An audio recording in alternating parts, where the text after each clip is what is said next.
காலையில் சபரி வந்து கேமரா முன்னாடி அவங்க அம்மா கிட்ட பேசுகிறாரு. ஹாப்பி நியூ இயர் விஷஸ்லாம் சொல்கிறாரு. அம்மா நேற்று அந்த கையில் அடிபட்டது கொஞ்சம் நேரம் நின்னதுனால எனக்கு ரொம்ப வலி வந்துருச்சு, அதனால் கொஞ்சம் கஷ்டப்பட்டுட்டேன். ஆனால் நான் டாக்டர் பார்த்தாச்சு, எல்லாமே பேசியாச்சு, இப்போ நான் நல்லா இருக்கேன், நீ எதுக்கும் ஒரி பண்ணாத. லாஸ்ட் இயர் நான் வடபழனியிலேருந்து போஸ்ட் போட்டேன், இப்போ வீட்டில் இருந்திருந்தேன்னா வெளியே இருந்தேன்னா உங்க கூட கால் பண்ணி பேசியிருப்பேன்.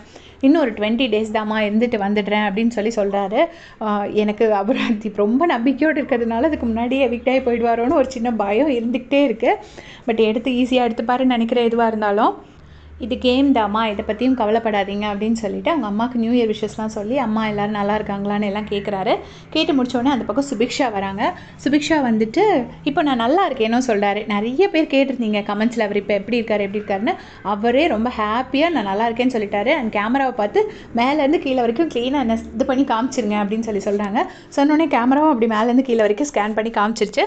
அப்புறமா சுபிக்ஷா அந்த பக்கம் வராங்க. எனக்கு எல்லாருக்கும் விஷ் பண்ணணும் அப்படின்னோடனே சரி முருகன் அப்பா ஹாப்பி நியூ இயர் அப்படின்னு சொல்லிட்டு போகிறாரு. அதுக்கப்புறமா சுபிக்ஷா தம்பி நான் மறக்கவே மாட்டேன்.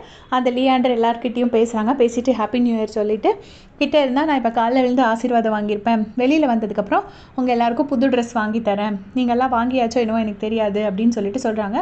சொல்லிவிட்டு நியூ இயர் விஷஸ் சொல்லிட்டு போகிறாங்க. ஸோ பார்ப்போம் சுபிக்ஷா வந்து மணி பாக்ஸ் வரைக்கும் இருப்பாங்களா, சுபிக்ஷா எடுப்பாங்களா, அரோரா எடுப்பாங்களா, இல்லைனா சாண்ட்ரா எடுப்பாங்களா அப்படிங்கிறது தெரியல. மார்னிங்கே எல்லோரும் பேசிகிட்டு இருக்காங்க இந்த வாட்டி மணி பாக்ஸ் யார் எடுப்பாங்க அப்படின்னு சொல்லிட்டு. அது அந்த ஓடுற காம்படிஷன் மாதிரி வச்சுருப்பாங்களா என்ன அப்படிங்கிறது தெரியல. பொறுத்து இருந்தால் பார்க்கணும். அதை பற்றி உங்களுடைய கமெண்ட் சொல்லுங்கள். தேங்க்ஸ் ஃபார் வாட்சிங்.